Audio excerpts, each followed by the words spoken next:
today as well. So 2.1, 2.2, and one merit criteria. So we're looking at different models of HR. We'll go into that, which is the first one.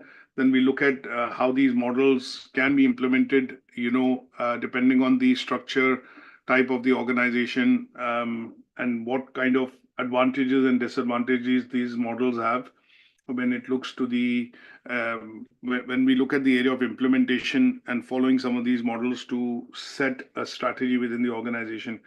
And the last merit criteria is also similar and would extend that to the evaluation of different models which can be put into practice within organizations. So there are 7 or 8 models that we will look at, which have been developed over the years. They've now become quite well recognized and synonymous with how HR planning and resource planning is done within the organization, and that's the bit that we're going to be looking at covering. So there are some hints of it, what we are going to cover in the indicative content, which is looking at the 5 main models of HRM, which is the guest model, Harvard framework. We look at the Pearson model, and in terms look at some of the modern versions of the model, which is also called the universalist approach, and the other one, which is basically a contingency model, which is come up with the amalgamation of a couple of approaches which have been suggested earlier. And then we look at their contributions in terms of how strategic planning can be done with the use of these models, how they contribute to increasing the performance of the organization. When I say performance, what we are looking at is basically employee performance in terms of employees, staff, being able to achieve the aims and objectives of and help in the aims and achievement of aims and objectives of the organization. And then for backup slides, just a bit of refresh that I put is, to go into a bit of planning to understand what is the process of HR planning. So if I were to ask a question that how do we look at, if you were to put yourself in the shoes of an HR manager or somebody who works within HR within a company, what do you mean by HR planning? What is it that exactly that you do? So that part of it has been put into backup slides. This is something that we learn normally at level 5, because the idea is to understand human resource planning, what are the elements of those planning, and what elements help in which aspect of helping the organization achieve its goals. And then there are some planning models, there are 8 or 9 different planning models. Again, that is something that we study at level 5 and 6 in either people in organization or managing people. Not the HRM part of it, but basically HRM, essentially, because the topics are related to that.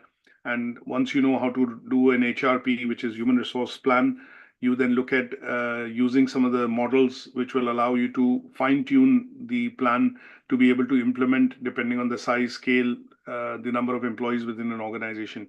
So these 2 points are put in towards the backup slides, so that you're able to, if you want to go in and refresh, obviously you're able to go in and read through and understand these 2 topics as well. So as usual, what I've done is I've got a new version of the presentation that I prepared, which basically we will go through today. The way I look at discussing most of the points tends to be that obviously I put a lot of content in the slides, but towards the end, what I normally end up doing is a summary table, and that helps us, just discuss some of the key concepts related to the assessment criteria and the learning outcome, and also puts down just figurative examples that you can relate to in terms of organizations, because some of these companies we are aware of, we read about them in news or articles, or in places where you look for information, and sometimes having to come across some of the bigger names and bigger companies that you've heard about makes it easier for you to understand and relate with regards to the theoretical models that we are discussing. So let's start off with the discussion on the overarching learning outcome itself. And just wanting to make sure that you're able to hear me clearly, you're able to see the screen and the slides. I'll start off with that.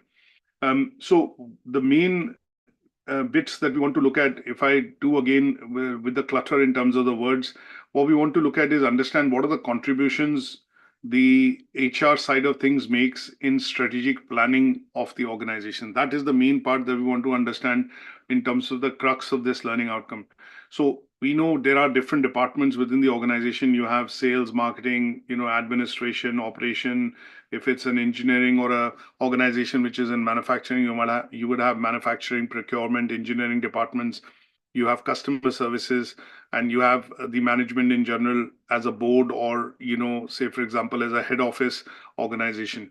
So what we want to understand is how do we see the role of HR within that particular structure, and what is it exactly the HR does. So without going into some of the slides and looking at some of the points, let's look at putting the creative hats on and think about what do we see. And I'm pretty sure that most of us have worked in a couple of organizations, and at some stage you've had some interaction with HR, whether it's at the time of recruitment and selection, getting your contract or the offer letter, or at some stage going through annual appraisals, and then maybe appraisals which lead to increase in, say for example, salary or a promotion and things like that.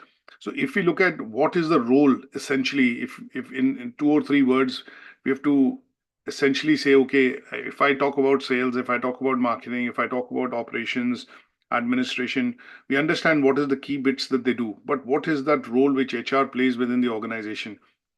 Now, depending on the size and scale of the organization that we work within, sometimes you have one person who manages the HR, and they have a lot of contractual stuff, which is payroll is done externally, annual appraisals are done through an agency, recruitment is done with the help of an agency.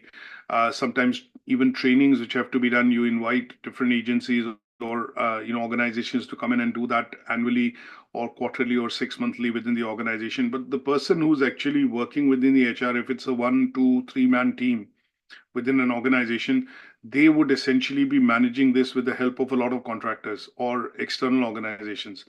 But if it's a bigger organization wherein you have, say, 3, 4, 500 employees, and in such cases, you would generally see that there is a proper setup within the organization which is called the HR. And the HR department, if I would put it this way, would typically tend to have 4, 5, 6, or maybe 7 or 10 people. Now, if we look at what is the role that they play, so if you look at the various functions of HR, if I split them into 5 different functions which include recruitment, interview, selection, that's the first part. Then you look at remuneration, contracts, job descriptions, which is the second part. Then you look at, for example, training and development, which is the third part. Then you look at compensation, appraisals, and the procedural part, which is regulation and legislation. That could be the fourth part. In larger organizations, you would probably also have a union rep, or somebody who manages the union relations within the HR side of things, and they would be termed in some organizations as employee relations, and that would be the fifth part. But in some large organizations, when I talk about very large organizations, like if you talk about some of the American companies, some of the large UK companies, or companies which are present, in most geographies, you would generally see that there is a part of the organization which also looks at talent management, rewards management, and also looking at succession planning. Now, these are very specialist departments, and in some cases, you also would oversee that there will be somebody, if an organization works on a lot of M&A activity or looks at acquiring a lot of organizations, and it grows with with that process. So when you look at PwC, the big four accounting firms, Ernst & Young, Accenture, you would generally see that some of these firms have a very active M&A activity, and in such cases, the HR also has a specialist role working within the department, which will be focused on redundancy planning, severance packages, looking at shortlisting the best skills amongst the people when organizations merge, and their role would be to essentially help smoothen the process of, or basically make the process less painful when organizations undergo either resizing or massive growth or mergers and acquisition. Now, if we look at these different functions, there could be some more, but just recapping some of the ones that I can visualize and I've seen with my experience of working within Samsung, Fujitsu, HCL, Pixel, some of the large organizations, Currys and PC World. When I've looked at that, I generally see that these kind of functions are present in HR. And in some cases, you would also have the quality function related to HR to a certain extent, because that looks at processes, policies, and also then implements that into learning and development or training and development within the organization. Now, what is it that HR actually does in terms, you know that these are the figurative heads. Payroll could be a part of that organization as well, somebody who looks after payroll inquiries and leave management and all that. But there are so many parts of it which HR does, but is it something that you can financially relate to, that, okay, this is the contribution which HR makes towards the financial revenue or bottom line or profitability of the organization? There are bits and pieces that you see that they play their part in, and you see them that, yes, it affects the bottom line, it affects the profitability, it affects the revenue and the turnover of the organization. So as the organizations begin to grow, the nature and work of HR within these organizations tends to also enhance and increase and go into certain areas wherein they would be the backup or a backup plan. They would provide the backup plan to the organization. So, for example, if the organization looks at increasing turnover, or if it looks at setting up a new office or a facility, or if it looks at starting operations in a different country or a geography, in such cases, you would generally see the HR activity springs to the forefront, because everything requires human resources. Everything requires staff, employees, contractors, whatever you put it this way, whether it's part-time, full-time. But without staff and employees, the plans would come to a standstill. So you would generally see that in such places and in such activities, the HR role and responsibilities come to the forefront of the organization. So their focus tends to be looking at long term. When I say long term for HR, the long term is 12 months, 15 months, 18 months. But when I look at short term could be 6 months to 12 months, focused on ensuring that the organization is able to meet the objectives, for example, financial objectives or targets which are set. And in order for them to do so, they create and come up with policies and schemes which are more tactical. And these schemes keep employees motivated. These schemes push employees to give more productivity, or say, for example, financial rewards in particular. When I talk about schemes, they tend to be more tactical. Reward systems, as we would call them, tend to be more tactical. And in such cases, what you would generally see is the HR role within the organization seems to be set in terms of whether it's marketing, business development, sales, or in other departments wherein motivation, productivity, and efficiency is the key criteria. So, give you an example here. When we look at how they contribute to the achievement of strategic plans, sometimes you would see that the department heads or managers would sit with the HR manager to say, okay, we are wanting to achieve this particular sales target, and what I want to do is put some sort of an incentive scheme for the employees. Now, in such cases, the rationale tends to be that these schemes would allow the employees to not just achieve 100%, but ask them to achieve 110% or 120%. And if they exceed those targets or help in meeting those additional stretch goals, then in such cases, the employees would be rewarded. And those reward schemes or schemes in general, which are incentive, reward, or bonus schemes, which are put in tandem with the help of HR.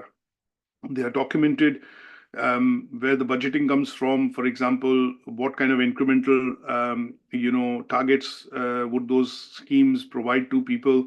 And when they stretch to achieve those targets, that additional revenue would pay for those schemes, and that is where the budgeting of these things tend to generally happen.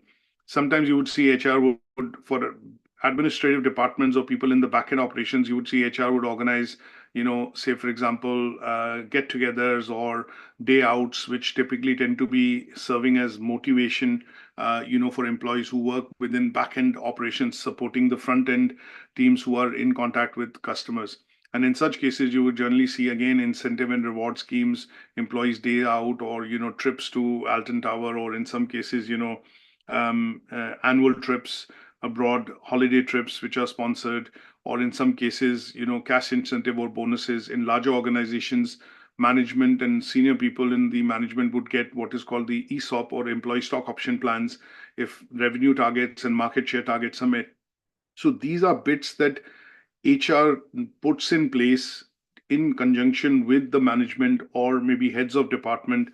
And that is where they align these schemes to be workable. That means they are not going to ask or stretch the financial budgets of the organization, but they would basically come from the stretch targets which employees achieve, and to a certain extent, they would then help the organization meet the overall goal and objective. So this is one such example in terms of how the planning, which is done by HR in conjunction with various departments, helps the organization achieve, in the stretch targets or goals. And some of this planning tends to be, which I've given an example, is planning which is based on financial rewards, or incentives or bonuses, and that could be one such area. The other side of schemes and rewards could be promotions, appraisals, or generous increases in salary, because your performance is differentiated and certainly very different from some of the other people which are performing in the organization. So obviously, the rewards that you accept, or rewards you would expect, would be commensurate to the efforts that you're putting in towards the growth of the organization or achievement of these goals. And they are all put in place not by department heads, not by management, but the nitty-gritty of it, how it works out and how it works, is all put in place by HR. So when we do talk about this particular concept of understanding how strategic side of human resources management contributes to achievement of plans of the organization, that is where you get to see the nitty-gritty of HR and HR policies coming into place, the nitty-gritty of the role of the person in HR coming into place to be able to make the strategies or the plans successful. Now, one such area, again, I'll give you an example which I picked up on yesterday, was this: as an organization, if the organization is growing quite fast and they're looking at bringing in a new system or a new system to new software or a system to manage its customer success stories. Now, in such cases, deployment of that system would involve significant cost, time, effort, and money. Now, in order for that adoption or that change to happen and employees to essentially go on to that path wherein they are aligned to that change which is happening within the organization, they take it positively. Sometimes you would see HR would put into place strategies which are going to help, staff and employees to do training, which will be training on that particular software or platform, which would, ease away the pain of having to learn new things in terms of how to use it. They would also look at, creating incentive or schemes which will primarily say early adopters would be rewarded by, these particular incentives. There would be schemes which will essentially create what are called project teams or project leaders, who would essentially manage a set of people and help them or support them to get onto the platform. And they would be seen as regional champions or champions, essentially, who would be looking at ensuring that the adoption of this platform becomes successful. So you would see that sometimes these strategies, which are time bound, are also put in place by HR, wherein people would get additional remuneration, or say, for example, additional incentives or rewards, because they are helping in facilitating change management which is happening within the organization. And again, HR needs to sense and have a very good sense of this, that is there some sort of are there some sort of hurdles which they are going to anticipate with the staff in terms of deployment of this platform. And if they are able to anticipate this, then the proactive strategy from HR would then be to put things in place which will allow this process to happen, and this transition to happen, or this change to happen within the organization more smoothly. And that is where you get to see the strategic nature of HR contributing towards the achievement of the goals of the organization. Now, that platform might help ease a lot of pain at the end of the day, because everybody then has the same dashboard. They see all the basic details of the customer, and that allows them to, respond to customers much more efficiently and much more quickly as compared to the previous processes, which were pretty much manual or phone led and things like that.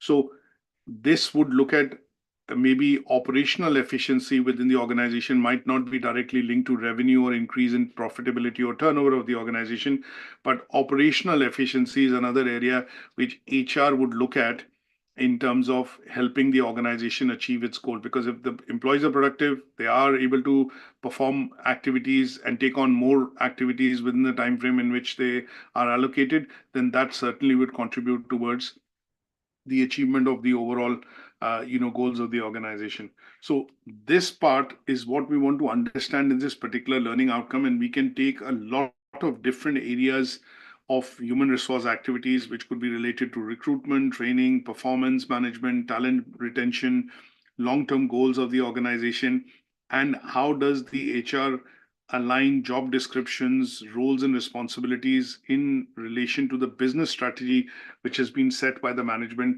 is what we need to understand in terms of strategic planning of, and strategic planning and strategic nature of HR as a activity, as a function within the company to help, organization improve and obviously achieve these objectives. Now, one such classical example that we can relate to is during the time of COVID. And we can look at Google as an example.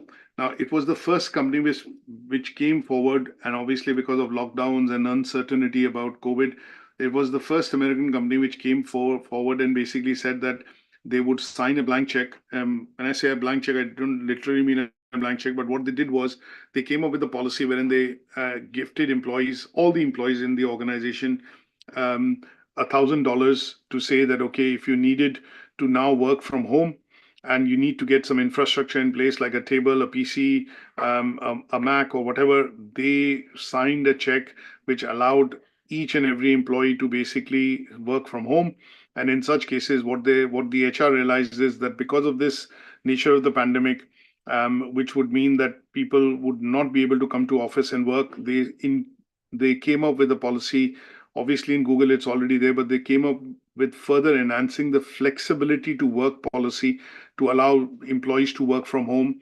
And in order to facilitate that working from home, they gave each and every employee in Google $1,000 additional in wages for the first month, to say that if you need to augment your internet, or if you need to buy some infrastructure, if you need to augment a PC or a monitor or whatever, then that was given as an additional incentive or additional payment to the not an incentive, additional payment to the employees to be able to make sure that they are able to comfortably work from home.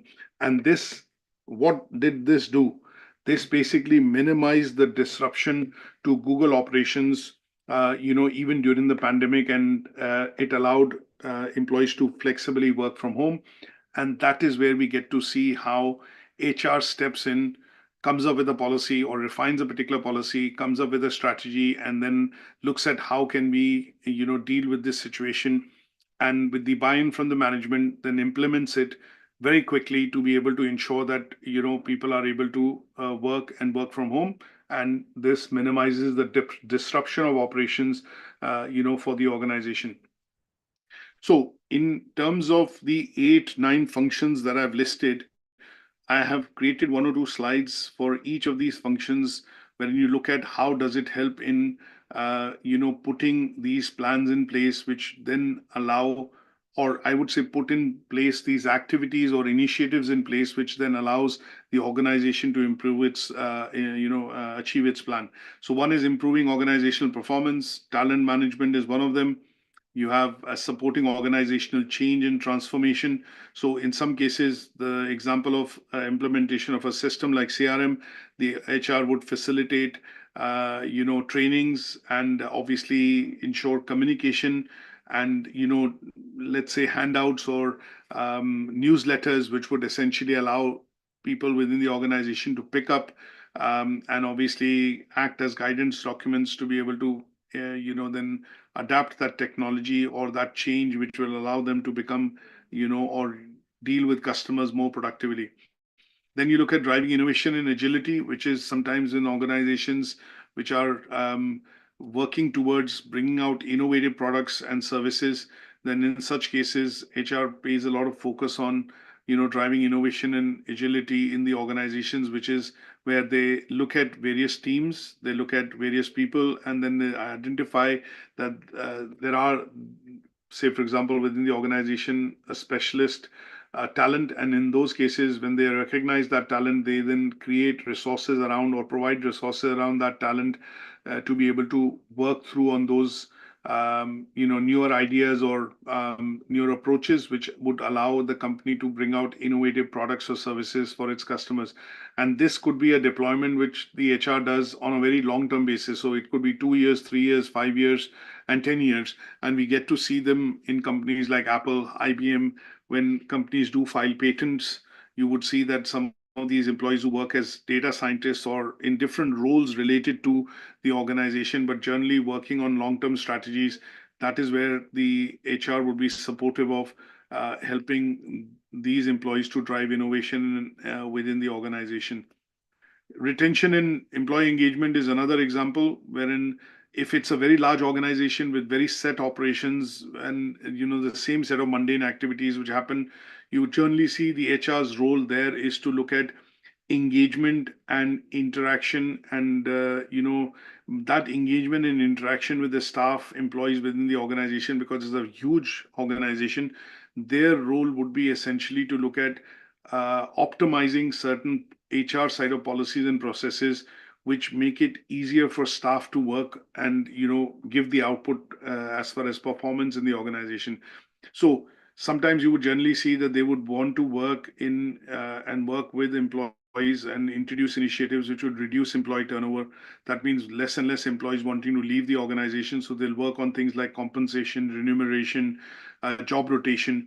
And these would be functions because people have been working in the same role for 5 years, 10 years. They want a bit of innovation, they want a bit of change. And in such cases, the large setups within the organization allow those changes to happen through job rotation or by increased remuneration, or in some cases, looking at deploying them as project leads in certain geographies when newer initiatives are done by the organization, which allows individuals to gain experience and differentiate what they do on a day in, day out basis.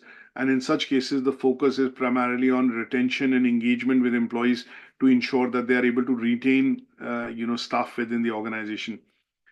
Now, one of the things that we also do talk about is mitigation in terms of risks. Now, a lot of organizations, when they work across geographies and their, operations become huge and they are encompassing very different types of products and services, there is always a risk that the organizations run in terms of meeting compliance and legislation, specifically in different geographies.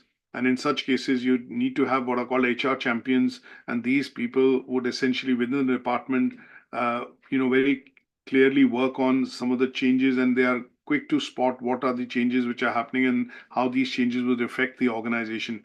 And in such cases, if the organization runs a risk of not meeting or complying with those changes, then they bring it to the notice of the management and get the buy-in from the management to be able to implement changes, which minimizes the disruption to the organization's operation. And that is where it also protects the organization against any sort of liable suits or cases. And in some cases, it will also look at um, understanding with different departments of how the business is faring, how the business is expanding, or how the outlay of the business in general is for the next 2, 3, 5, 10 years. And in the case of Marks and Spencer, if you look at when they implemented Plan A under the leadership of the previous chief executive, I think he's the chairman now, Sir Stuart Rose, he came up with Plan A. And there were suggestions in the organization that we should have a Plan B. What was Plan A? Plan A was that Marks and Spencer essentially wants to do away with any sort of carbon emissions or any sort of waste which it sends to landfill by 2030. Now, initially it was proposed by 2050, and then it was brought down to 2025 and I think 2030 now. But what that plan meant was that the entire organization had to be reorganized in terms of following that Plan A, whether it's food, it's retail, it's banking business, it's electronic business, or e-commerce business, whatever it is. They had to look at, clothing business. They had to look at putting this in place for all the various, subsidiaries and the business units which they run under Marks and Spencer. Now, when we look at that, obviously having an aggressive target is good, but it also risks, not having met compliances in certain places when such a strategy is put in place with the management. So the HR role becomes quite important because what they do is they basically look at that strategy, break it down into bite-sized chunks, and then start implementing with the various operational heads or VP operations or whatever we call them, um, to start implementing them in terms of what that change means at the SPU level, strategic business unit level, at the employee level, at the management level, and at the customer level. And their role is to look at basically mapping this down to the finer thread of it, to ensure that all these changes which are being implemented over a point in time would still comply with legislation and regulation, related to employment law, environmental law, or any such licenses or permissions that the company has in terms of working in different geographies, and they comply with those kind of laws. So there, the role of HR is to minimize risk, to look at ensuring that there are no risks which the organization faces. And in such cases, you would generally see a specialist function of HR also being present in organizations like Marks and Spencer, which are huge in terms of both turnover, staff, scale, and size of operations.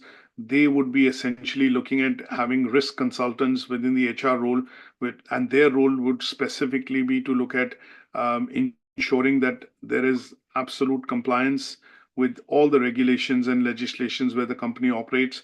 And with these changes being implemented, it still is able to meet those compliance and legislations. Now, in some cases, if it is not, then the role of these consultants or risk consultants, risk management consultants within the HR is to, obviously share this information with the management and also a plan in terms of how these risks can be then mitigated.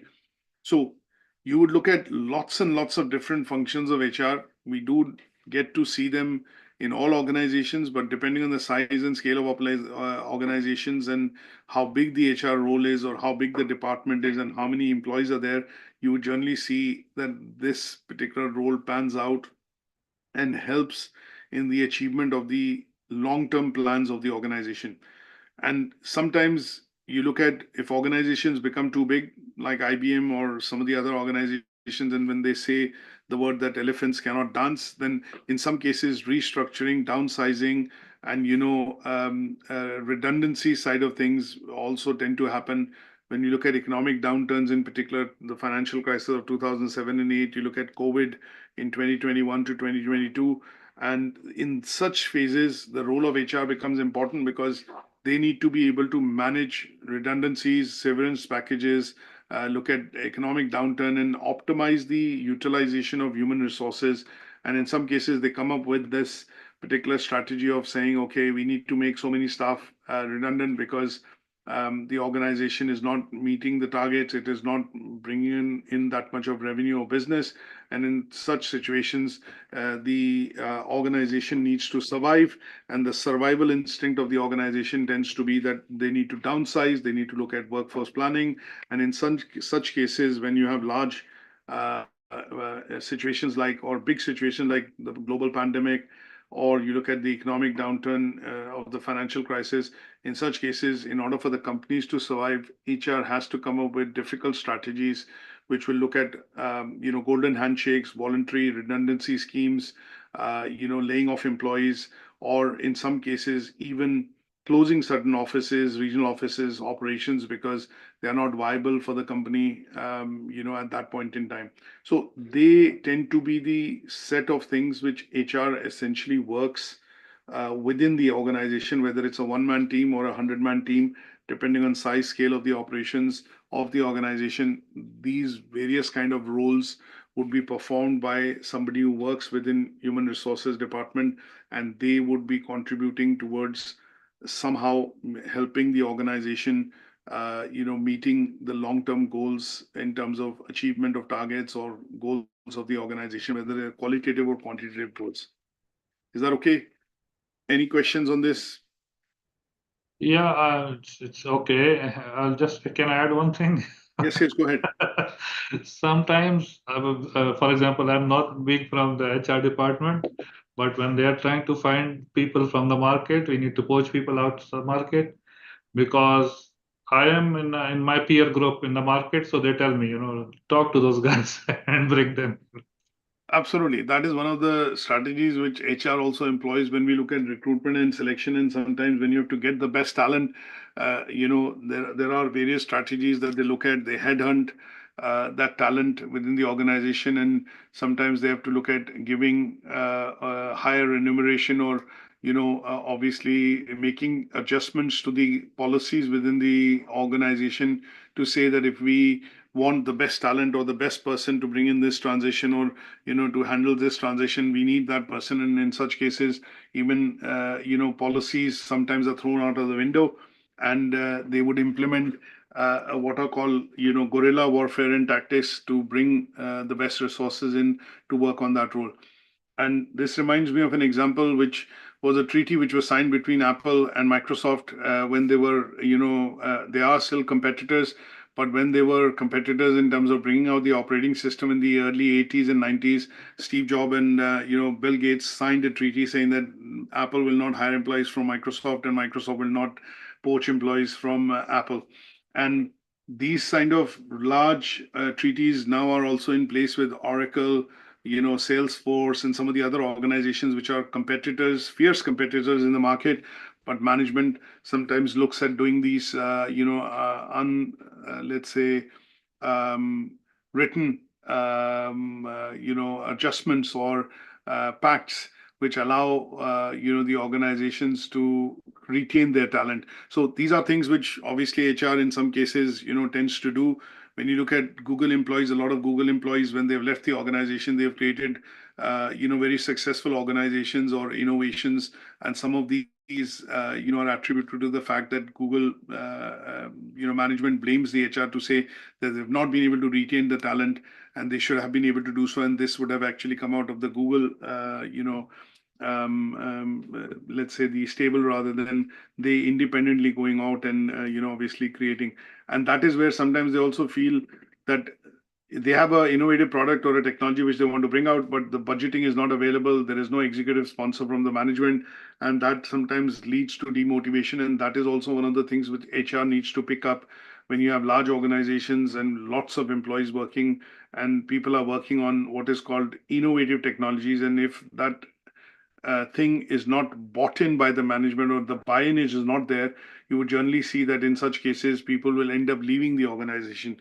So when you look at the Apple Vision Pro, this has been in development for last 8 years, and a lot of engineers who worked on this what is called the Apple Vision Pro, which is basically spatial computing, is a technology wherein Apple is now trying to retain its engineers, because they do not want this to go out to Facebook and Meta, which is trying out something different.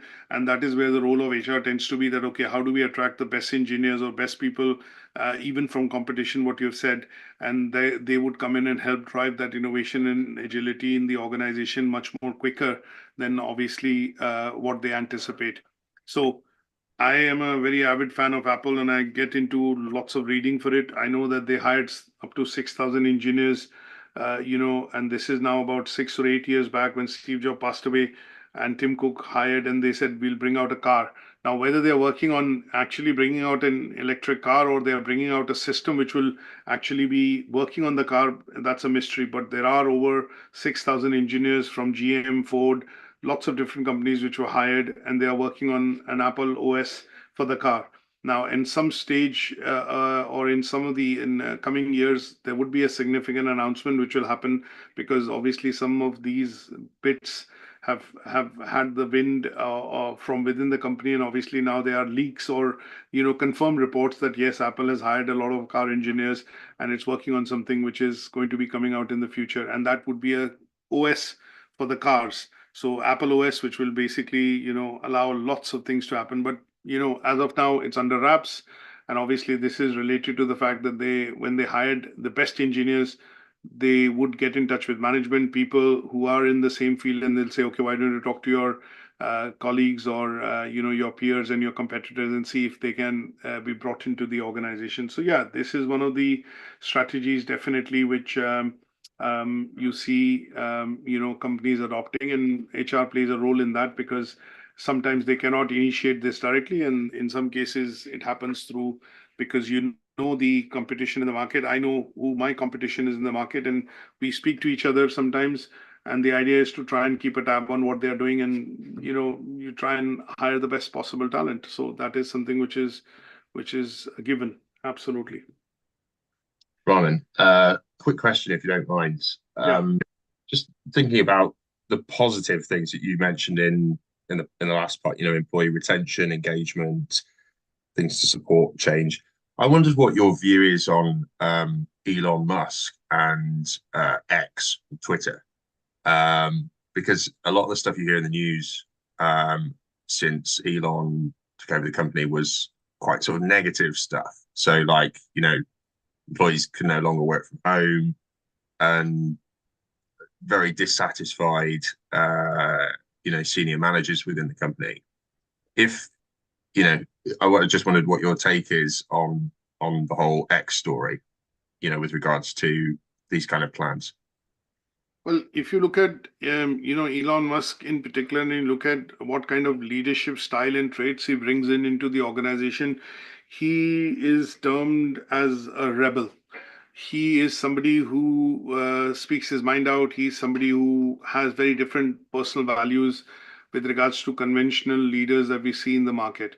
And he is very, very persistent in terms of when he decides that he wants to do this, he would go after it. And to a certain extent, that's a detrimental fact of his style of leadership, is because it can be seen as very negative, because as a person, he's not able to bring out the reasons why and share reasons why he's wanting to, obviously look at bringing that drastic change. So he's what I call a disruptor in the industry, and he's a rebel. So he doesn't believe in conventional style of leadership, or what we have read generally when we do see leadership styles being autocratic, participative, laissez-faire, democratic, and all. His style of leadership is more or less, on the autocratic side. Now, when he looked at taking on Twitter, he obviously realized that the one of the things that is driving revenue in the services side of the market is data and information. Now, there are major players on that side, which include Google, Facebook, and obviously Apple to a certain extent, because of its OS and the system that they brought in, which is the Apple OS, and the interaction that they are able to drive through, the devices that they have on which this is running. So he obviously saw an opportunity that Twitter is one such platform which will allow it to, get into this space. And when he looked at acquiring it, obviously there were reasons of looking at acquiring. And when initial maybe the discussions were done, and when under such discussions you get hold of reports under the MOU and confidentiality agreements, that how the revenue is, how the organization is structured, where it is getting its revenue from, he realized that Twitter has not made money since its inception. It loses about $250 million every year. And he thought that this platform should be revenue making. So obviously, when he looked at, taking or acquiring Twitter, initially he wanted to go, but later on, when he realized that it is going to be a big exercise to turn it around, he wanted to, do away with that project. But obviously, then at some stage, because they had gone ahead and the court battle and all that, he decided to, still invest and take it. Now, when he started to bring changes in without, looking at giving time within the organization for him and some of the employees or the management to understand him, I think that created what is called shockwaves, saying that he's not employee friendly and his policies are this and he's autocratic and all that stuff.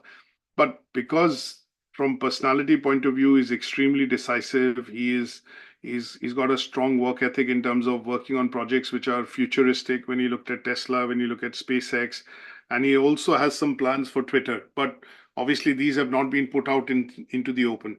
And obviously, when he's not able to, as a leader, explain what mission he's trying to drive and how is he going to drive it, it basically becomes or it drives skepticism as far as buy-in from the employees are concerned.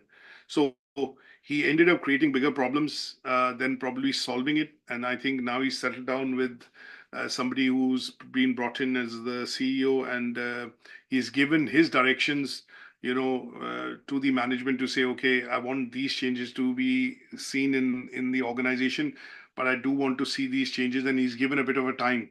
Initially, when he started to do these changes, he wanted to do them quite quickly, decisively, and was very clinical, which obviously did not go well down with the employees and the management, which was running Twitter. But now he's created a plan, and obviously that's the right direction that he's taking through someone.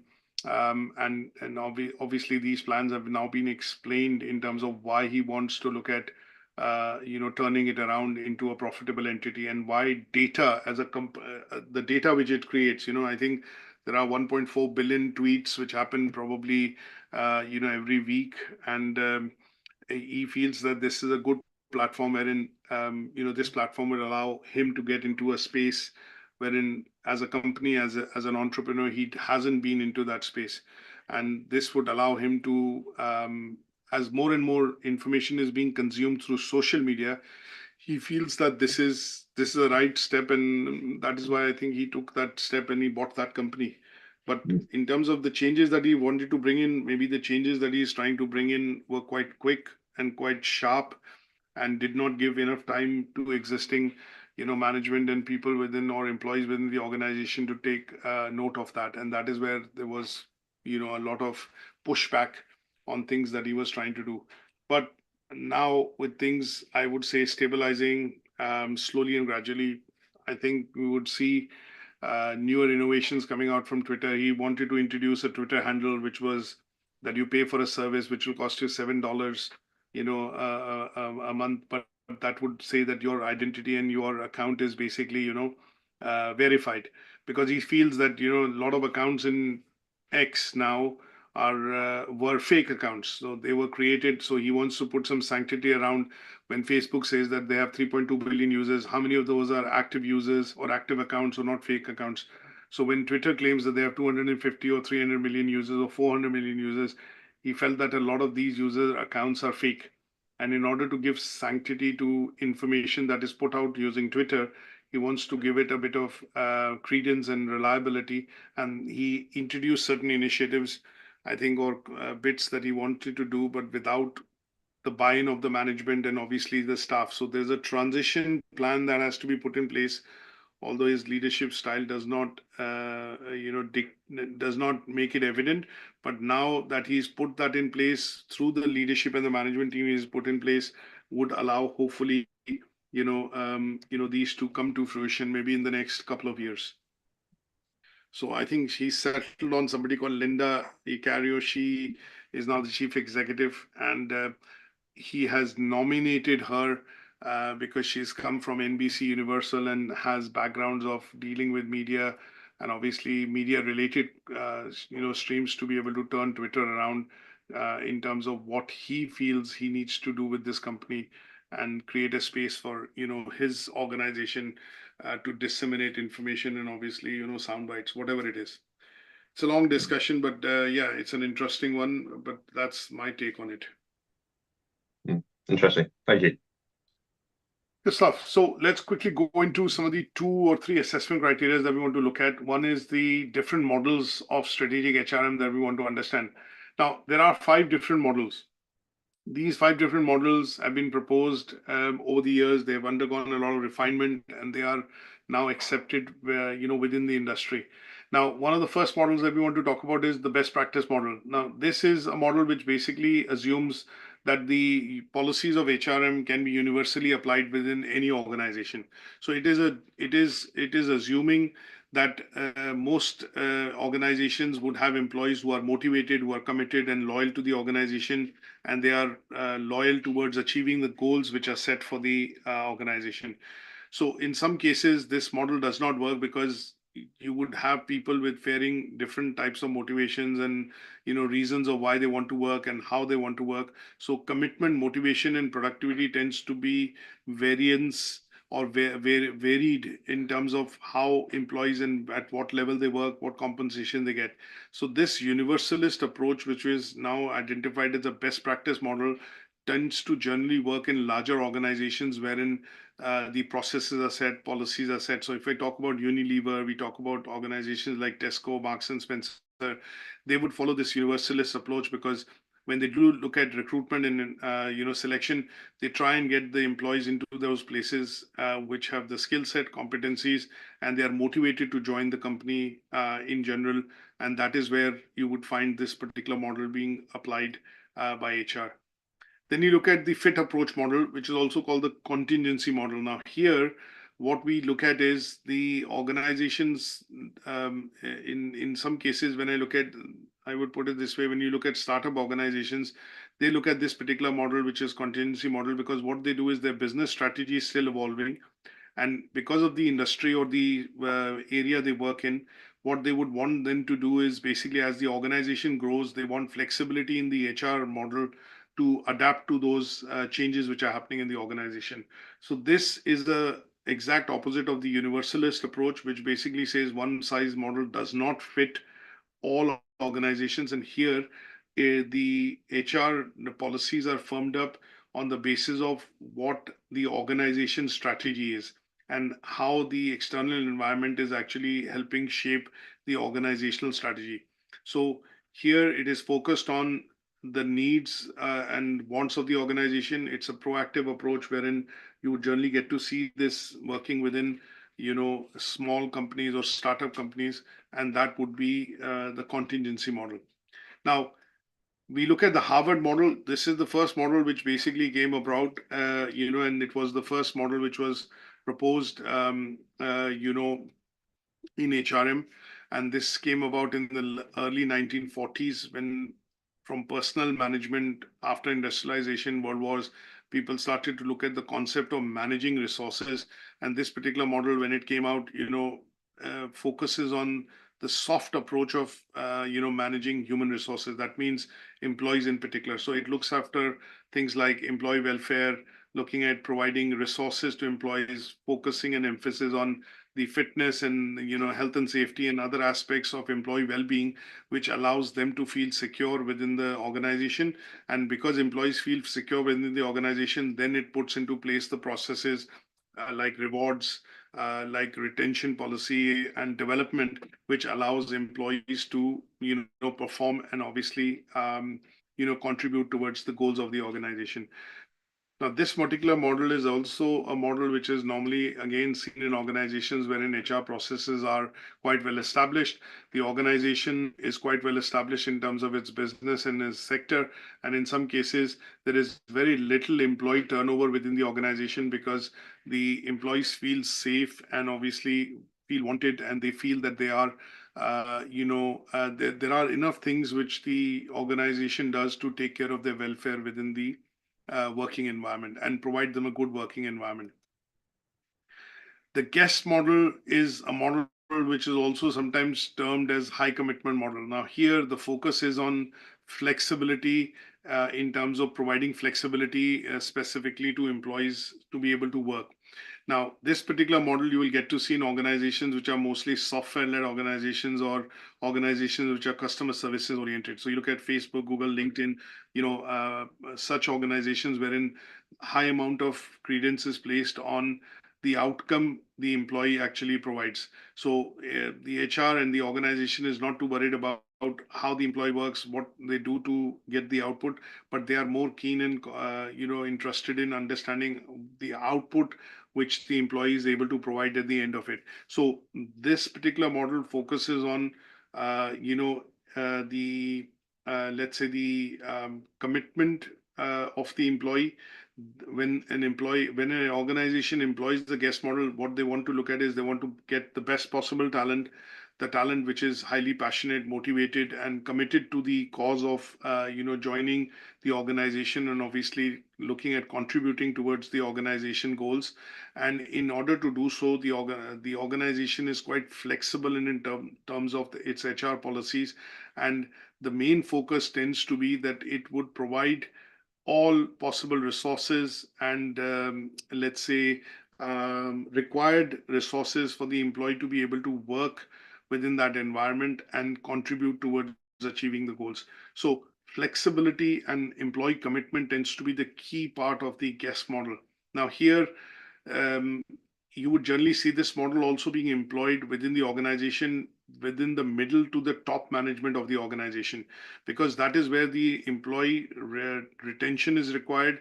That is where the organization wants less people to leave because they have spent a considerable amount of time or years within the organization to understand the processes, understand the culture, the structure of the organization, and they're quite well versed in their roles. So in such cases, the organization then tries to provide flexibility in terms of working practices so that the employees feel at home, they are committed, and they feel that they are loyal to the organization, and that loyalty and commitment to the organization allows HR to put more flexible working practices in place for them to be able to contribute towards the goals of the organization. The next model that we look at is the Pearson model. Now, Pearson model is a model which links the HR practices with performance. Very clearly, the Pearson model is the carrot and stick approach. So here, organizations which are sales-driven, organizations which are newer organizations, startup, and they are focused on performance as the key metrics for employee evaluation at the end of the year or performance appraisals at the end of the year, they would follow this particular model wherein what they would do is put those practices in place which would drive performance from employees, whether it's sales performance, customer service performance, quality improvement performance, whether it's performance in terms of productivity, engineering, innovation, and that would be the main part of the Pearson model being employed within the organization. So in this particular model, the HR is very careful in terms of recruitment and selection. They want to look at employees which are highly motivated, highly ambitious, and they are looking at bringing across a change, or they are seen as bringing across change within the organization because they have a goal, they have some sort of a vision, and in some cases, the outcomes that the organization wants to drive synchronize with the outcomes the individual is trying to achieve. And in such cases, you would see higher performance gets higher incentives, higher rewards, and obviously they get more responsibility or higher responsibility in terms of roles and titles within the organization. So here it is directly linked to the performance of the employee and the output the employee is able to give. Then you have the difference between HRM and personal management as a model. So some of the models are towards managing human resources. Some of the models are managing the employee benefits and employee welfare kind of management of the employability of the employee within the organization.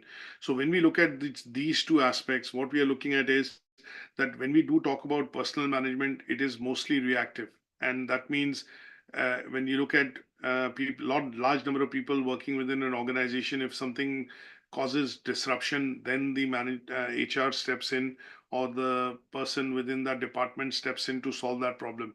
But when you look at HR side of things, it is mostly I would say proactive. The reason why I say proactive is that HR will continuously be involved in the operations of the organization. That is where they will be continuously streamlining, aligning the business strategy of the organization with HR policies. And if there are any changes to be introduced, they will subtly introduce those changes over a period of time so that employees have time to be able to adapt and make changes, adapt to these changes which are happening in the organization. And these tend to be when HR is closely involved with the management in terms of, coming up with the strategy, implementation of the strategy, or changes to the strategy which the organization done. Personal management is seen wherein you would normally see this to be an approach which is going to be in large organizations wherein it is more or less compliance related. Processes are very well set, and the focus primarily is on retaining employees and talent within the organization. So the focus tends to be on administrative tasks or employee welfare, and that would mean that at some stage there would be people within the organization in HR which would primarily be focused on understanding how the organization is running, where the efficiency can be brought in, and in say, for example, in a situation wherein when we look at developed economies, you generally see that annual appraisals happen and the raises in salaries tend to be 2, 3, 4, 5%, which is related to the GDP or the growth which the economy is showing. And in large organizations, even 2, 3, 4, 5% growth, annual growth in salary tends to be impacting the bottom line of the organization, or significantly in some cases for larger organizations can have an impact on the bottom line or profitability of the organization. So in such cases, the role of personnel management tends to be to focus on how do they look at streamlining and increasing productivity, thereby making sure that they have enough staff at the end of the day, enough people in places to be able to make sure that the work continues. So slight bit of difference between the two approaches, and that is where when you understand what kind of organization you work in and size and scale of the organization, you would then basically make use of a relevant model. So, and that relevant model would help you firm up strategies related to how HR would play their part in terms of helping the organization achieve the goals. So a table here which basically summarizes what are the various models, what are the key features of those models, what kind of practices it emphasizes or it believes in, and then in some cases what are the critiques of these model, and why do you think this particular model is not fit for the organization. And that is where you see a bit of critique or basically a negative of that model, which is also mentioned in this table.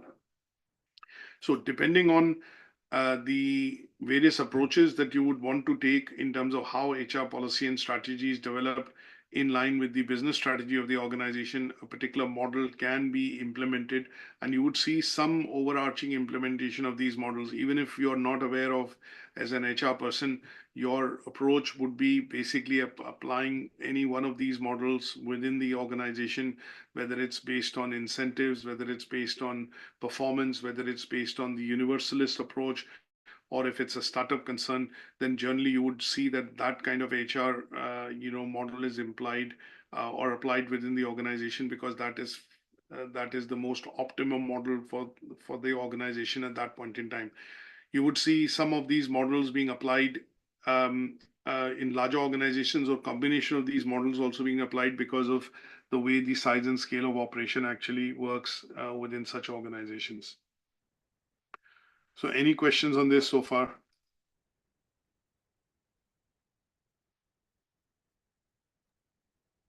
No, it's okay, but what I understood is like it's all about the situation. What situation you're facing, you can employ more than one. One model, yes. Yes. So these are traditional models which have come to be known in the market as models which help shape HR policy, handbook, or policies and procedures within organization. So depending on the scale of operation, the sector in which you operate, and the number of employees within the organization, you would generally firm up your policies and processes based on that particular model. And you would see this evidently being present in all organizations, irrespective of the fact that whether they have looked at them or not. But an HR person would come in and obviously start firming up policies, because they would see the organization as a startup, as a very well-established organization in the market. If I look at the large organizations like Nestle, Procter and Gamble, or you look at Unilever, these are established organizations. They have operations in 190 countries. Their main aim is, and their turnover does not vary that much. And the number of employees within these organizations is in excess of 300, 400,000. And because of their global operations, they have to employ different models in different geographies and obviously in different subsidiaries. And they could be a combination of these models. So if Unilever is working in a country like India, which is called Hindustan Lever, and they are one of the biggest fast-moving consumer good companies there, and they employ over 250,000 people there. Sourcing happens from that internationally for all geographies. You would generally see that they would follow the Harvard framework, and they would also follow what is called the best practice model, because what they would want to do is keep the employees, retain the employees, but at the same time, they would want to work on ensuring that the employees turnover or staff turnover is not there and people stay within the organization. So you generally see that within this particular organization, it has a public sector kind of a mentality, wherein employees, when they join for life. average employee works for about 10 to 12 years. They only move and leave the organization if they find something drastically different in terms of promotion or drastically different in terms of packages. And in general, because people work, 70% of the staff works within factories or processing factories, as long as the HR is able to ensure the employee welfare and they are able to give salaries on time and put the basic requirements in that geography in place, which is looking after employee welfare, you would not see a lot of turnover happening within that organization because people are happy to, work in those jobs, and they then look at retaining them from that aspect. And that is the strategy which the HR would be working on. And depending on that strategy, they would apply the Harvard framework or they would apply the best practice model to ensure, that they are able to retain talent and obviously employees within the organization. The second assessment criteria that we want to quickly look at is explain how human resources management contribute to the achievement of strategic plans. Now, it will cover pretty much the same aspect, but what we will look at is what is, strategic plans when we look at in general and throw this into the mix when we talk about HR in particular. Now, when we look at strategic plans, um, if you look at any organization, for example, any large organization, just as an example to discuss this, you generally see that the organization has a 3 or a 5 year plan. And these plans are put in place by the management or the board years in advance because they try and understand market intel, they try and understand competition activity, they understand government policies. And what they would want to do in such cases would be to put a plan in place which steers the organization into the direction of growth and obviously increase in revenue and obviously more customers and newer markets. Now, in such cases, when you look at the HR side of things, HR also has time at hand to be able to study those plans and then bifurcate and break those plans into how they would be related to individual employees, departments, and what is their role within those plans. So one of the things that we look at in terms of uh, business growth or achievement of these plans, which HR contributes, is that they would be responsible for aligning the overall organization plans with the plan. And when I say plan, I mean key or job descriptions of employees. So if there are changes which are required to be done in job descriptions because the organization is moving from manual to, say, some sort of automation, you would generally see that increased competencies and skills are required. And that is where HR will start to put things in place in terms of training and development to move the skill set of the labor force or the employees that they have from X position to Y position. Then you look at development of human capital. Now, when we talk about human capital, the reason word capital has been used there is because it is also related to revenue, remuneration. It is also related to expenses which the company has to incur to train employees, retain employees, look at awards, incentives, and bonuses. So when we look at the capital development of employees, that refers to the skills, knowledge, and competencies development of the employees, which the organization spends money on. Now, one of the things which HR needs to do over a point in time is to identify gaps and identify gaps in skills and what the requirement would be in, say, 12 months, 2 years, 3 years, 5 years time. And those gaps have to be then, refined by allowing employees to get into trainings and development or, some sort of learning and development. And they would need money and capital for that plan to be put in place. So in such places, what you would generally see, companies would start to focus on developing their human capital, which is their resources, to be able to help meet the organizational goals. Now, an example here would be if it's a technology company and they're trying to introduce new products. Take an example of Apple. They've gone into what is called spatial computing, which is wearable gadgets and gadgets which are controlled by your sensory movements. That is why it is called spatial computing. So in such cases, they would now need engineers or existing engineers, staff, employees, people even in marketing, sales, to be able to develop those skills, to be able to position those products effectively in front of consumers. So in such cases, it will need to develop its existing human capital. I cannot say that, okay, we'll hire so many new staff from outside, but that would mean more expenses. But what the HR would then start to do is look at training the existing workforce to be able to handle, to sell these products. So if you look at Apple, they have maybe, I don't know, just plucking out a number from the air. In the UK itself, we have 8 or 9 brand stores.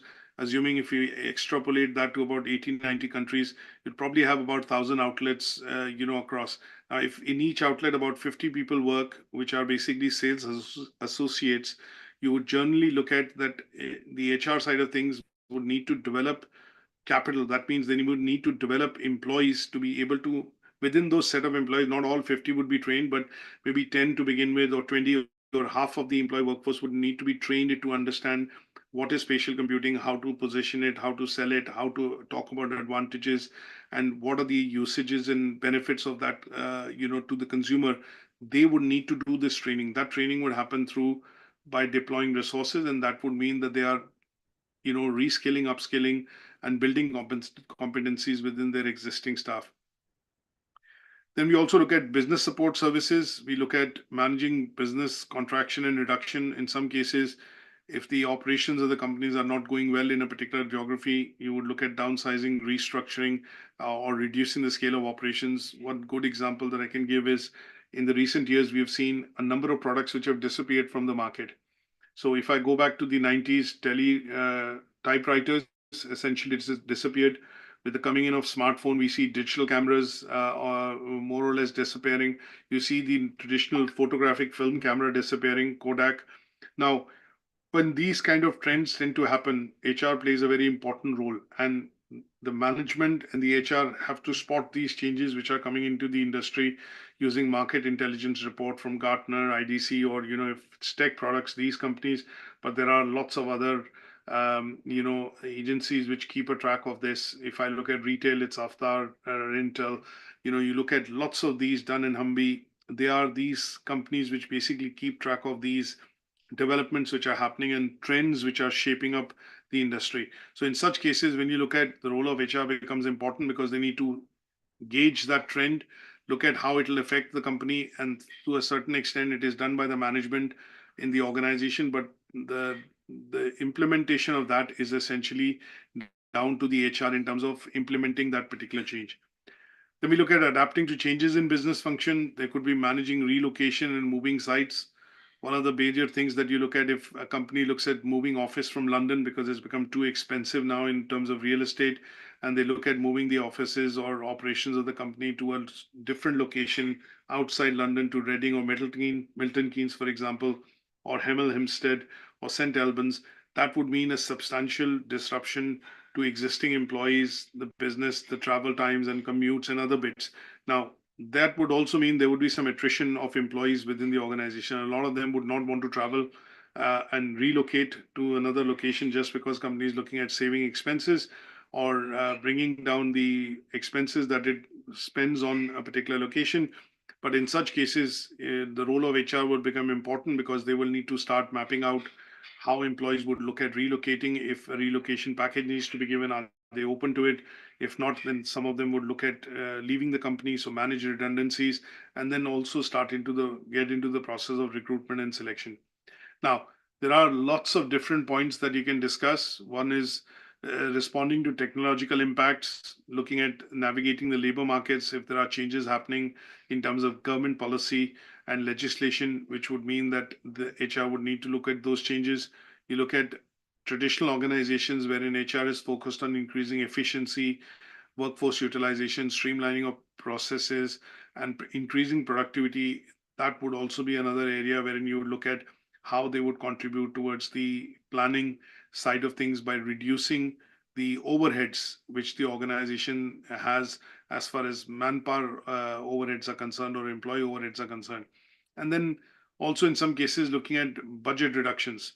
In lean years or in years wherein there are economic downturns, there's a difficult economic climate, you would generally see that there are budget cuts which happen in all departments, marketing, engineering, innovation, every places.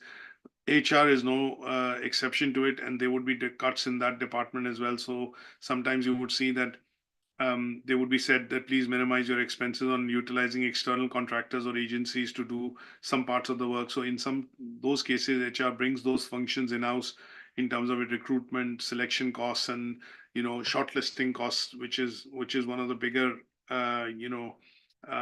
costs which HR spends. Then looking at optimizing workforce, which is looking at if there are more people working in a particular area. So customer service is one such department which normally sees a regular cut, that you have 200 call center agents, but obviously in the economic downturn, or if the business is not doing well, those agents are cut down from 200 to 150 to, or depending on, how deep the cuts have to be.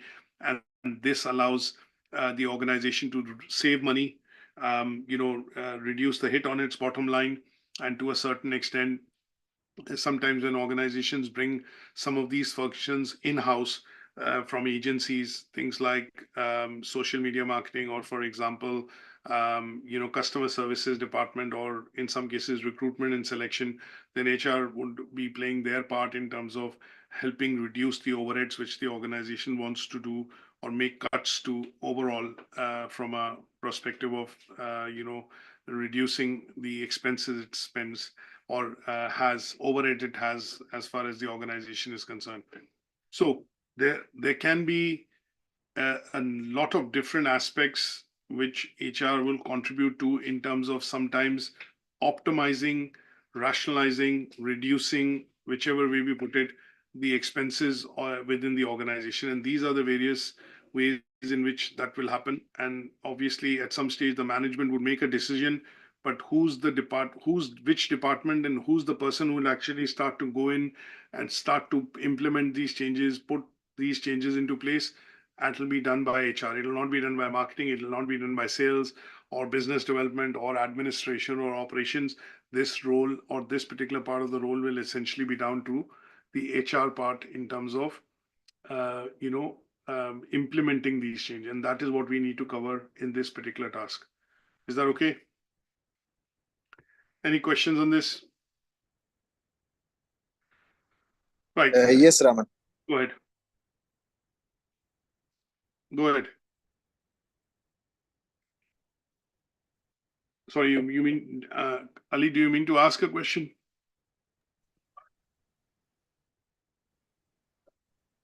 Okay, that's great. No worries.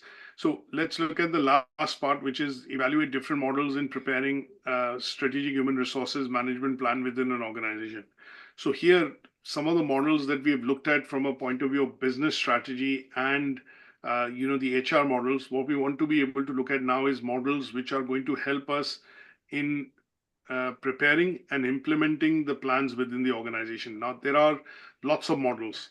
We talk about, I think, 8 models in particular. There is human capital strategy, people maturity model, top-down approach model, goal-based planning model, issue-based planning model, alignment model, scenario planning, organic model, and the 5P model. Now, each of these models has its own pros and cons. And obviously, how the organization deploys these models or utilizes these models would depend on what the strategic objectives of the organization are. Now, just to look at an example of a few rather than discuss all, if you look at the human capital strategy model, this model emphasizes that we need to maximize the value of human resources and manage them to be able to maximize their contribution to organizational success. So let's look at an example. Now, if on the 9th, for example, which is tomorrow, we know that Apple is going to make a major announcement in terms of maybe a new iPhone or some new advancements to its existing products. Now, if we look at the amount of time, effort, money, and the event which Apple does in this particular time of the year, because it is going to define its revenue, its strategy in terms of what revenue it is able to get, how much of customer sales it gets, and how many new customers or markets it is able to attract or increase its market share leading up to Christmas. Now, this particular event for Apple is going to be very important. So in such cases, what the management would have done is they would have planned certain key bits of events which are going to happen to make this event a success. And in such cases, what it would do is internally, it will get or put together a team which will be the best possible team to launch this particular, let's say, head or participate in this launch to make it a success. So it'll be looking at people coming from different departments. It'll, in some cases, would have already done some planning to ensure that they are able to come in and play their role. And last but not the least, they'd be looking at what the event actually contributes to and how it becomes a success. Now, in some cases, the HR part of it would be playing that particular role to say, okay, these are the best people within the different departments, and those names will be proposed to the management. And how would those names come forward? At the end of the year, annual appraisals have happened. Some of these employees have been in the organization for a couple of years, and they would be seen as people who have been performing, top performing, or they are people who are contributing year after year to the objectives and helping the department or the SPU achieving those objectives. Now, when these names go forward to the management, here is where the stakes become high, because what the HR would do, apart from just proposing the names, would be to tell the management that these are the initial goals that the employee or the dedicated employee wants to achieve. And when you bring them into this particular team, this is how we would be looking at, retaining them, developing them, and obviously, allowing them to do their bit, which will allow this event to become a success. So when we look at high stake, let's say events or high stake, I will rephrase that. When I look at an organization banking on something which they are looking at introducing or announcing in the market, and that is very high stake for the organization, in such cases, the human capital strategy model would be brought into place by HR, because what they would do is bring the best possible talent forward. They would know that they would be the best possible people to be able to, give the output in that particular situation. And what they would then do is support the talent or that particular employee in order to give its best by looking at policies which would, motivate and obviously, let's say, allow the person to, give that particular output. So in such cases, what you would generally see is this model will focus on the individual within the organization, and because of the previous successes the individual has enjoyed and has done contributions towards in terms of achievement of the objectives, they would be coming to the forefront within that organization.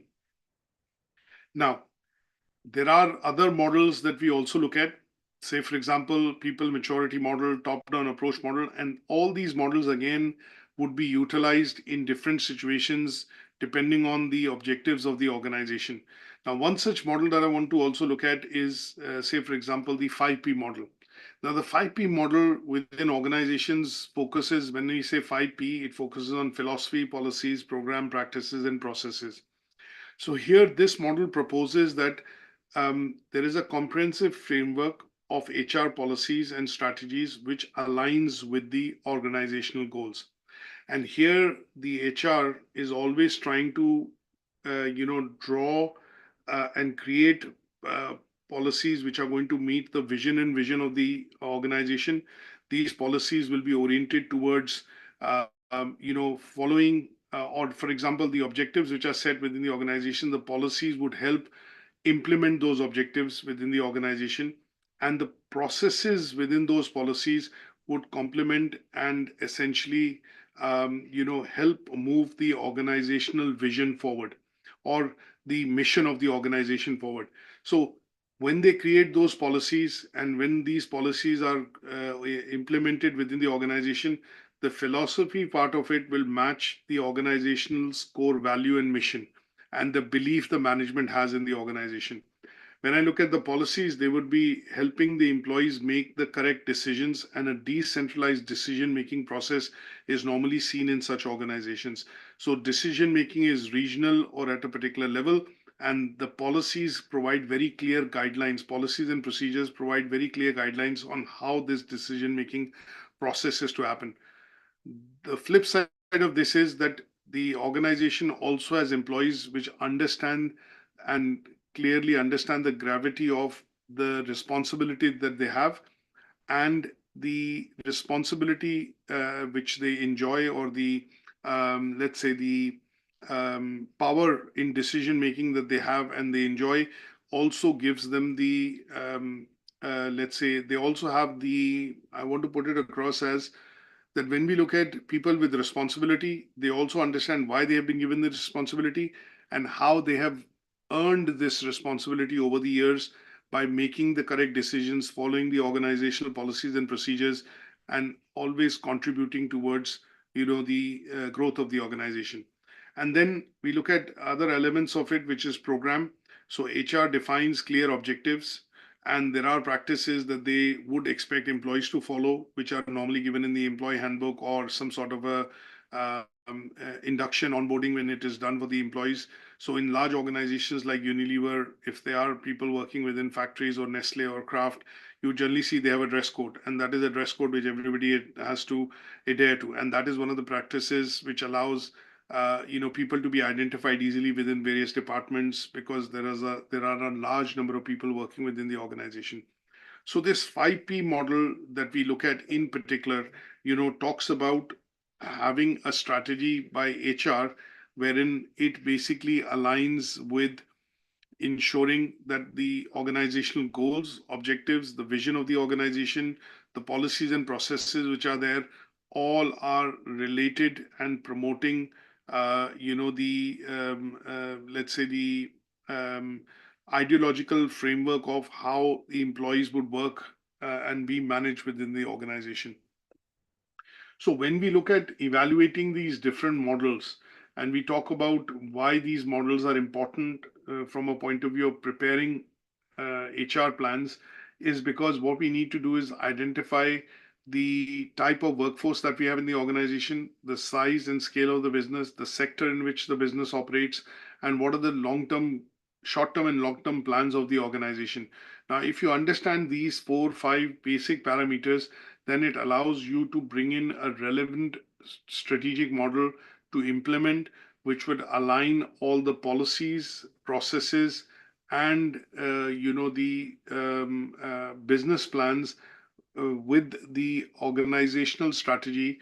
And that would also mean that the HR side of things would be able to implement and create relevant job descriptions, have relevant appraisal programs in place, have relevant motivational techniques or policies in place, would also be allowed to then look at putting rewards and compensation in place, which would essentially all be conducive in moving things forward in terms of ensuring that the organization is supported by employee welfare and obviously all the other sides of resources to be able to help achieve the overall objective of the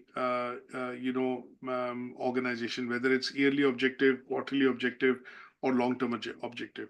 So these models that we look at in particular, when we do talk about implementing the various strategic plans, that means the HR plans within the organization, what we are looking at here is a process which involves examining the current workforce skills, knowledge, and experience, and then looking at what are the basic areas through which how these skills, knowledge, and experience can be put to the best possible use within the organizational context to be able to help achieve organizations' goals and objectives. Is that okay? Any questions on this so far? Yeah, okay.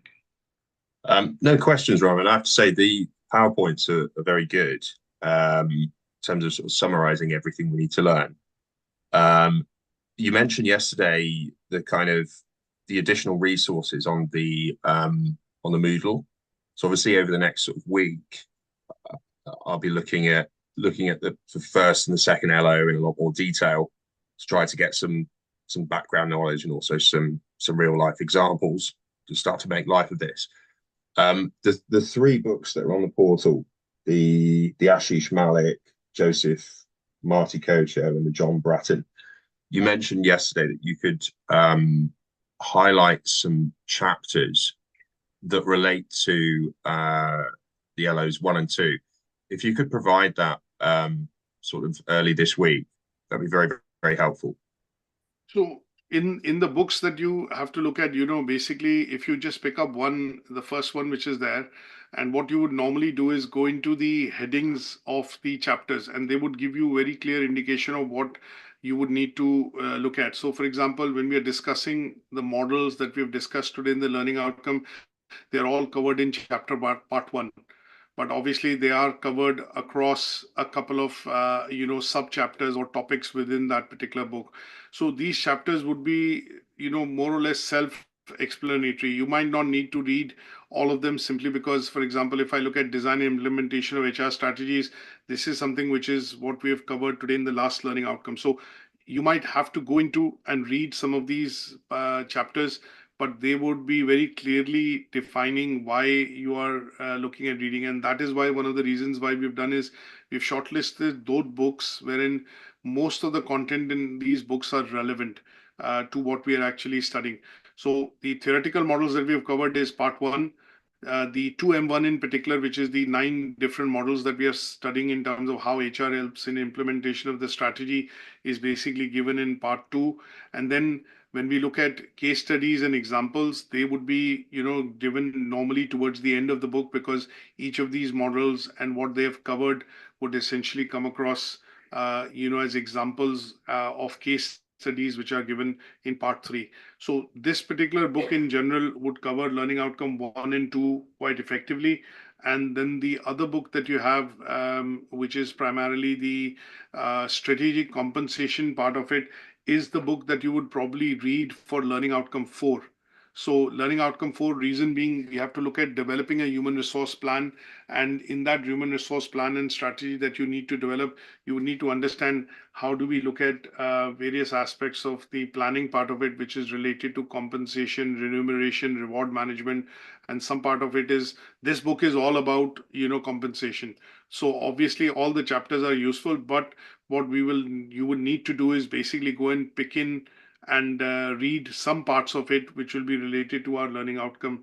So I would say skimming through the books in general, would be a good strategy, because that will allow you to go and read depending on what is the current level of your knowledge in terms of those subject areas. But you might not want to read all of them, because at the end of the day, some of them will go into a lot of detail. And what I normally end up doing is go into the cases or case studies which are normally given towards the end of the books, wherein they would show a practical implementation of what has been taught or what has been covered within various chapters, and they would essentially be useful for the purposes of writing assignments, because you are able to see how the theory is underpinned and with an example and application of it applied, in that context. So there are bits and pieces in the third book as well. Again, this would relate to, I would say, going into the study of, case studies essentially, which will be, covering some parts of, learning outcome 3 in particular, which is focused more on how do we meet, the recruitment and various management strategies. So I would try and give you a bit of signposting, but my suggestion would be that you would need to look at skimming through the books to find some relevant chapters, because according to me, all the 3 are relevant in terms of knowledge. But in my case particular, I would not go into reading the entire book, because No. I have some part of the understanding already. But if you look at the table of contents, it'll give you a very clear steer in terms of what are the areas that you would need to look into for the purposes of doing some detailed study. I think some signposting would be helpful, because I have skimmed through all of these, but the chapter headings don't match. Like if you look at best practice fit versus best fit, you could assume that might be looking at maybe the best practice model versus maybe contingency model, but they're termed differently. So to have some signposting, because they're quite big books and we've got quite limited time to check. So specifically for LO1 and 2, it would be helpful to have some particular signposting, if that's okay. That's fine. That's fine. No worries. I will try and obviously then give you some extracts, of handouts, which will be specifically going into a bit of additional reading, for LO1 and LO2. I think books, I would say, would help you pick out some of the examples. But in general, I think for reading purposes, We have a handout on the HR models, which I'll be able to provide, which is, I think, a 15, 17-page handout, which will be good enough for, That's fine. getting, I would say detailed information, because I normally create those handouts and I normally use them to, create my own presentations. So I think what I'll do is I'll share those with you, which will be giving you concentrated reading related to, obviously the indicative content in the books, in the qualification. Yeah, that'd be good, because otherwise you find yourself sort of reinventing language when you come to writing, because you've only got if you've only got a PowerPoint to work from, you're just sort of being creative with words, but you're not necessarily writing from the heart if it's a new subject area. So this is a totally new subject area for me. So to have some theoretical backing, so I can write from right from my actual understanding is useful. I totally agree. So I think what I would suggest in that context would be to also look at, some of the examples that I give. And with those examples, my suggestion would be to look at picking out one particular organization and, contextualize it to, when you're writing some of the tasks down. So that is one of the reasons that I've taken a lot of examples in the session, because you would be able to pick one organization like Tesco, Marks and Spencer, or British Airways, or Apple, and then use the same example that I've done, but maybe dovetail it to maybe that side of the organization. And obviously, in some cases, you might need a bit of a background on that side because of the organization. If you're familiar with, that would allow you to essentially, say put some details of that organization to be able to cover that up. That is what I think you'll have to do. So maybe look at the summary tables on the slides which I've created, and those summary tables have different examples against each of these. And maybe looking at that organization might be useful from a point of view of having it for the purposes of evidencing in the assignments later. Yeah. Okay. Thanks very much. Good stuff. No worries. So we'll catch up, next week. And until then, my session would be on the PowerPoint slides. I've just put them across onto the Moodle. My session would be to do some additional reading, by going into... Just a minute, sir. Just 1 minute. Yeah, go on. So, sorry, Raman. Sorry, you can proceed. So just very briefly, last thing which I was mentioning was that, towards the end of the presentation, what I've done is I've created some backup slides. These backup slides go into a bit more detailing of some of the topics which are there. And my suggestion would be to read these backup slides, because in some cases they would provide you the additional reading which is required, and go into detailing of, some of the concepts that I've covered, with regards to, this particular learning outcome. And similarly, it's there for learning outcome 1 as well. Okay, great. Yes, go on.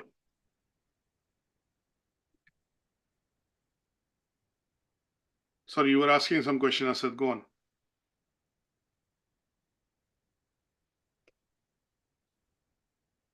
Any questions that you're in, Ali? Sorry, or Asad, you were asking something? All good, Raman, from my side. Okay, that's great. Thanks. Asad, any question at your end? No, thank you. And I'll go through all of these over the course of the week.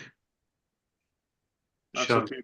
Brilliant. And I'll put some handouts in shortly just after the session, so that what these handouts would do is give you some additional reading and maybe examples of what we have covered, which will serve as what is called, I would say, directed reading. Excellent. Perfect. Thank you.